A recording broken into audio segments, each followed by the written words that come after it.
Let's start with the lesser-known pirates and slowly work our way towards the most notorious ones on the list. Number 7. Captain Kidd. William Kidd, better known as Captain Kidd, is perhaps the goofiest pirate of all time. Kidd was a privateer, which means he was a legal pirate hired by the government to hunt and invade enemy ships. He worked for England and the American colonies and was active from 1695 to 1698. In 1696, Kidd and his crew passed a Navy yacht and failed to salute them, which was required by naval protocol. The Navy yacht fired a cannonball near Kidd's ship as a warning that they must show respect and salute them. But instead, Kidd turned around and smacked his cheeks repeatedly in their direction. Now, as funny as he thought he would not be laughing for very long, as the Navy vessel's captain retaliated by drafting the majority of his crew into the naval service. Kidd would go through multiple crews in the coming years and was well known for being a harsh captain, like when one of his crew members insisted that they invade a passing ship, to which he refused, calling his crew member a lousy dog. His crew member quickly clapped back with, "If I'm a lousy dog, it is because you made me one." Kidd responded by dropping a steel bucket on his head, cracking his skull and killing him. Captain Kidd's biggest accomplishment was the capture of the Quedagh Merchant, an Indian ship that was carrying expensive fabrics, gold, and silver. But there was a problem. The ship was not an enemy ship, and had even paid England for safe passage. This incident would mark the beginning of the end for Captain Kidd, as he was labeled a pirate and became a wanted man. He was captured on July 6, 1699, and was later sentenced to hang for piracy and murder. Captain William Kidd was hanged on May 23, 1701. But hold on. As his body dropped, the rope snapped. With his body hitting the floor, he was knocked into a daze. Onlookers, shocked by what had just happened, began to surround him and called for his release, as the rope snapping was seen as a sign from God. He was quickly retied, hung, then gibbeted. Number 6. Black Bart. Bartholomew Roberts, better known as Black Bart, was a Welsh pirate and one of, if not the most successful pirates of all time. In his short pirating career spanning from 1719 to 1722, he managed to capture over 400 ships in the water spanning from the Americas to the West African coast. Black Bart captured ships mainly through intimidation tactics, since he typically had 200 to 400 men with him. They raided ships and gave the sailors the choice of either giving up everything on board or giving up their lives and everything on board. Black Bart is also known for popularizing the skull and bones flag, which he flew on his flagship, the Royal Fortune. He raised it just moments before raiding a ship, striking paralyzing fear into anyone unlucky enough to see it. Now, having a ton of men and resources was not the only reason Black Bart was so successful. He was well known for being a very strict leader and even created his own set of rules, known as the Pirate Code. For example, his Pirate Code stated anyone caught stealing from another crew member or deserting the ship during a battle would be punished by marooning. This meant that they would be left alone on a deserted island to figure it out. Most didn't. But after 3 years of pirating, on February 10th, 1722, Black Bart's luck finally ran out. While out at sea, they were spotted by a British warship, and a battle ensued. Shortly after the battle began, Bart was fatally wounded by a shot that struck his throat. As his lifeless body lay on the deck, his crew wrapped him up in a sail, weighed him down, and tossed him overboard, keeping their end of the promise. Bart has stated many times that when he inevitably died, his final resting place was to be the sea. His body was never found. As far as the men on board, those who survived were taken back to England and charged for piracy. Number 5. The Gentleman Pirate. Stede Bonnet, better known as the Gentleman Pirate, has one of the most unusual stories as far as pirates go. Born into a wealthy English family on the island of Barbados, while most men turned to piracy for a slim chance of gaining wealth, Bonnet embarked on his pirate journey in search of adventure. Now, most pirates acquired their ships by seizing them, but not Bonnet. He had the money to have one custom built, naming it the Revenge. Bonnet then assembled a crew of 70 men, heavily relying on them to navigate the seas, since he had zero experience or knowledge. This, as you can imagine, resulted in his men having little to no respect for him. Typically, pirates were paid by splitting the loot they acquired from seized ships, but not Bonnet's crew. He paid his crew wages out of his own pocket, buying their friendship. Now, I know this all seems very funny and seems like the guy just bought his way into playing pirate, but I promise this is where things begin to get interesting. Bonnet and his crew quickly found success along the eastern seaboard, capturing at least 8 ships. And just as he was warming up, he ran into a Spanish man of war. Outgunned, he lost half his men and was heavily injured. Fleeing the fight, he ended up in the Bahamas. There, he met and teamed up with one of the most infamous pirates of all time. But for now, we'll keep his identity a secret. Together, they seized at least 11 ships before going their separate ways. Seeing how the new leader operated, half of Bonnet's crew abandoned him, choosing to join the new crew instead. Now, in a surprising turn of events, under King George's Act of Grace, any pirate could be pardoned of their crimes on the condition that they give up piracy forever. Bonnet accepted the offer, but had no intentions of actually stopping. He simply changed his name and the name of his ship, as if no one would ever notice. A few months later, he was captured and brought to Charleston, South Carolina to face charges for piracy. But Bonnet had other plans. He ended up escaping, just to be recaptured, hung, and gibbeted. Bonnet's body was later buried in the marsh below the waterline in an unmarked location. To this day, his exact resting place remains a complete mystery. Number 4. Charles Vane. Charles Vane is perhaps the most ruthless and violent pirate to have ever lived. Where other pirates are known for their successful raids, Charles Vane is known for being an absolute menace, as he routinely beat, tortured, and interrogated sailors whom he captured. Much of Charles Vane's life is shrouded in mystery, but what is known is that he rose to power and achieved the rank of captain in the Bahamas around 1717. Later that same year, Vane was captured by a British Royal Navy officer, but was released when he claimed he was accepting King George's pardon and giving up piracy forever. With a clean slate, Vane didn't waste time destroying it and began raiding and capturing ships around the Bahamas, turning pirate once again. As he had captured many sailors during this time period, and in an attempt to gain information, he would viciously torture them by beating, cutting, burning, and eventually hanging them. On one occasion, Vane sailed to Charleston, South Carolina and stole a ship that was full of slaves, which must have been a great sigh of relief for the slaves, seeing that they were leaving the South, just to find out that the ship had been taken by Charles Vane. On November 23, 1718, while out at sea, Vane and his crew spotted a large ship. Naturally, they raised the Jolly Roger flag to intimidate the ship into surrendering. They were instantly blasted with heavy fire as the ship raised the French naval flag, and in a panic, Vane quickly ordered the crew to retreat. Once they were safe, the crew turned on Vane, saying that retreat was the move of a coward. He was kicked off the ship with only a few of his men following him. For the next few months, Vane continued with his ruthless ways, capturing and looting ships as well as torturing and killing sailors. But in February 1719, Vane was caught in a violent storm that left him and a few of his men shipwrecked on a deserted island. They would remain on that island for a little over a month, scavenging for food and barely surviving. When out of the blue, by some miracle, a ship arrived on the island to refill their water supply. Surprised and overjoyed, the men rushed the ship to beg for help.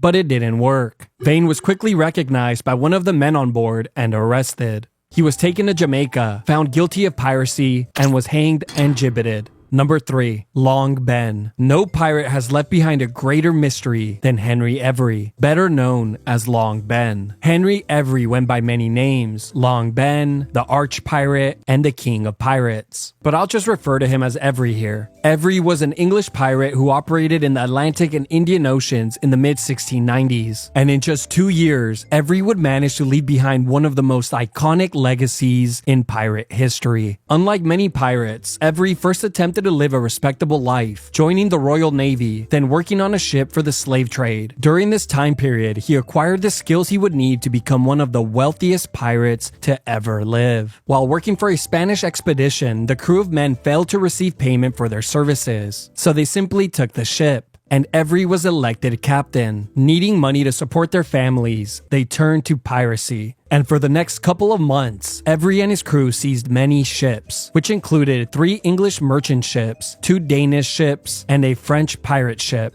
But on September 7th, 1695, Every and his crew managed to pull off the most lucrative and bloodiest raid in pirate history. This happened when he joined forces with 5 pirate captains and their crews, amassing a combined crew of over 440 men. The men would then come together and vote Every as the leader of the newly formed group. The target was the Ganji Sawai, one of the largest trading ships at the time, which belonged to the Mughal Empire. As soon as they spotted the ship, Every gave the command to attack. Boarding the ship, hand-to-hand combat broke out. The bloody and gruesome fight would last for several hours, with many casualties on both sides. But eventually, Every and his men would be the last ones standing. They escaped with anywhere from 200 to 600,000 pounds and around 500,000 gold and silver pieces, a value of around 115 million pounds or approximately $143 million today. The men quickly split the money amongst themselves, with Every receiving a larger portion. As soon as news broke of the attack, the English and Indian government placed a large bounty on Every's capture, leading to the first worldwide manhunt in history. But here's where things get even more interesting. After the men split the loot, they all agreed to go their separate ways to avoid capture. Every told his men conflicting stories about where he planned to go to spend the rest of his life and enjoy his newfound wealth. After the split, inevitably, some of the men were captured and interrogated by authorities and gave up Every's final location. But each time authorities arrived to arrest him, Every was nowhere to be found. And for the next decade, rumors and whispers spread of people claiming to have seen him in many countries around the world. Yet, every time authorities arrived, Captain Henry Every was never there. Number 2. Ned Lowe. There's only one pirate that was so violent and sadistic that once you hear how he treated prisoners, it will make your stomach turn. Edward Lowe, better known as Ned Lowe, was one of the most feared pirates in history, and for good reason. You see, when pirates become notorious, it's usually due to their deeds and the treasures they amassed throughout their careers. But not here. Edward Lowe was very different. But before I cover what made him notorious, let's start at the top. Edward Lowe was an English pirate who was active towards the end of the Golden Age of Piracy during the early 18th century. Lowe's life of crime began in childhood, pickpocketing, gambling, and stealing whatever he could get his little hands on. Eventually, he got sick of pickpocketing and thievery as a way to make a living, so he turned to burglary.